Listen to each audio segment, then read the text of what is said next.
Take one. Hello everyone and welcome back to my, what am I doing with my hands? Take two.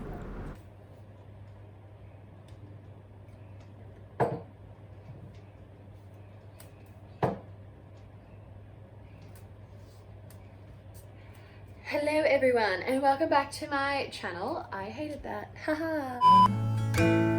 Tell me you got it on. Hold on. Hello everyone and welcome back to my channel. I don't know what to do with my hands now that I'm standing up, but this is another review. It will be Tahira Murphy's Imagine Me. I don't have it to put like with the rest of my books at the moment. I have it at work, but I read the ebook edition when it originally came out because the paperbacks were just taking forever to come in. Look, this one's going to be a brutal one because I did not enjoy this book as much as I have her other books, and I would just like to say straight away, like, if you have the opposite opinion, that is perfectly fine, but the only reason I am so disappointed with this book, I think, is because I have like literally standards like here of Tahira Murphy, and this book just did not deliver the way that a lot of her other books have. In saying that, there were a lot of things that I did enjoy about it, but there were just a lot more things that I did not enjoy about this book. Yeah, so if you're like me and you've read the first three books, like when they first originally came out, well, the first one came out in 2011. I would say if you're like wondering whether you want to like get into the next three, at your own discretion, you can read them, but I wouldn't say that they are absolutely necessary.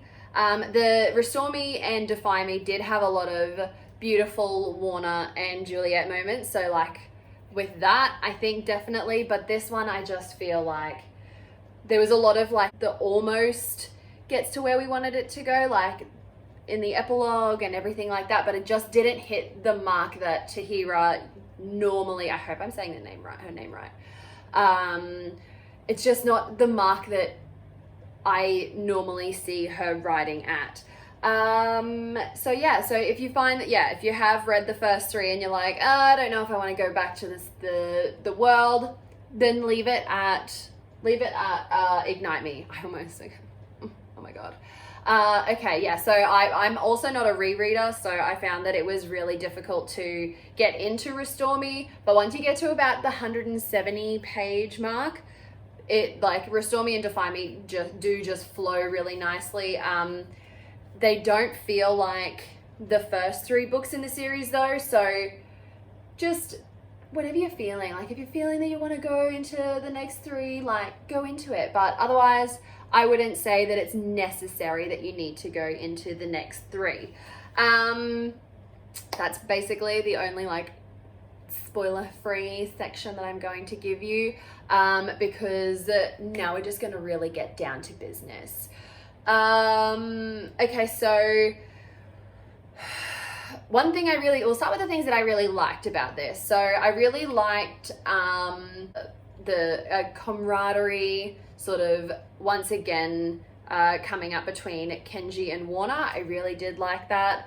I also surprisingly really liked Robot J. When they took her back, they wiped all of her memories and they made her into like this super soldier that just was absolutely brilliant. She tortured someone and was just like, oh, I didn't get to kill him, like, and I was like, yes, this is amazing, oh my god, love this, okay, cool, all right. And it's like it is a totally different Juliet, and like it got really creepy for a little bit because she found Anderson attractive, and I was like, what is happening? But it made me want to read it.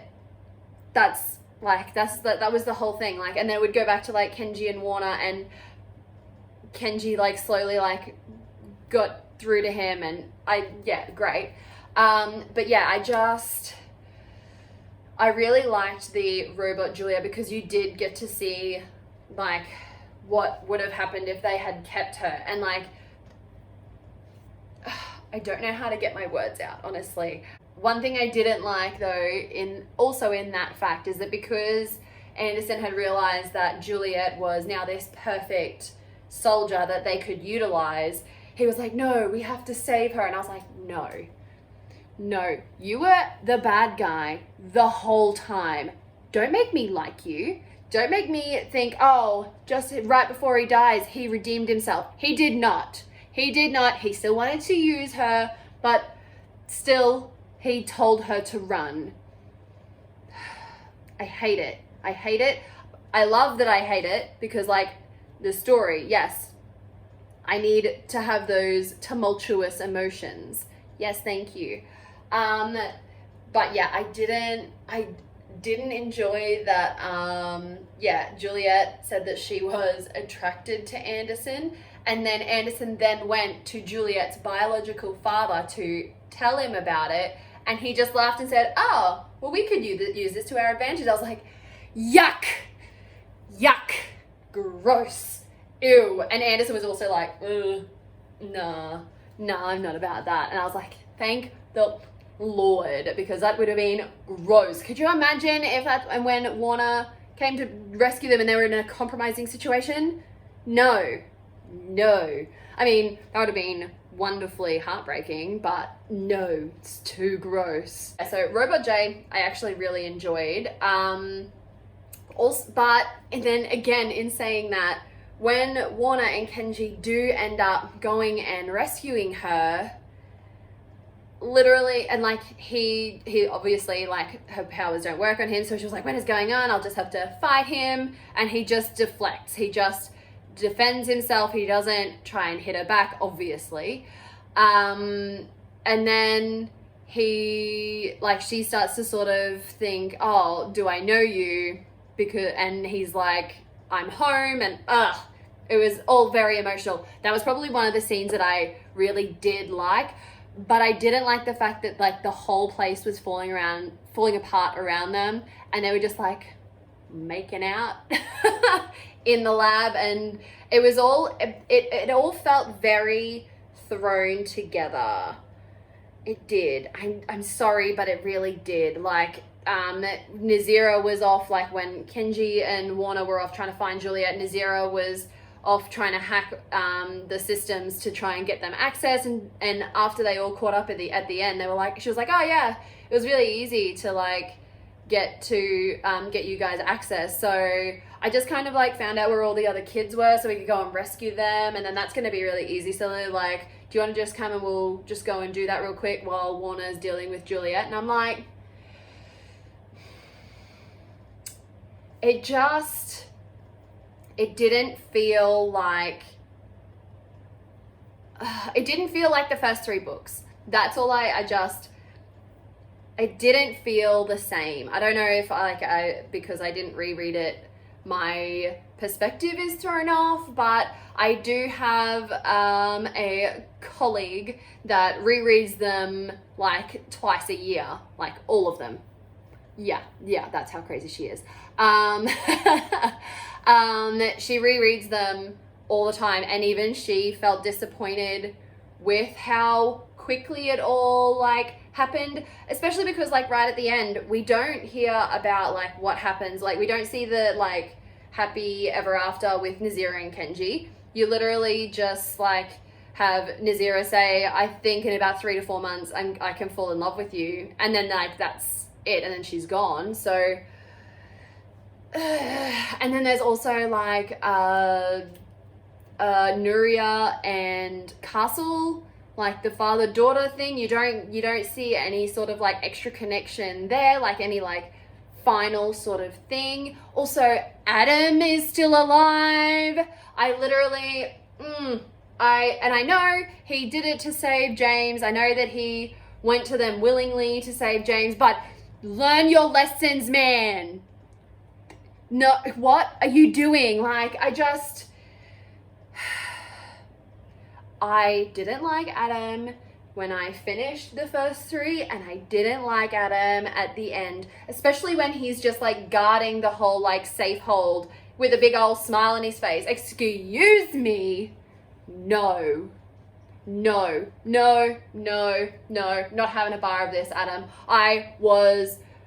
The only reason that I think that he needed to be alive is because James deserved a happy ending, and he would have been devastated if Adam died. Like, that's the only reason he should still be breathing.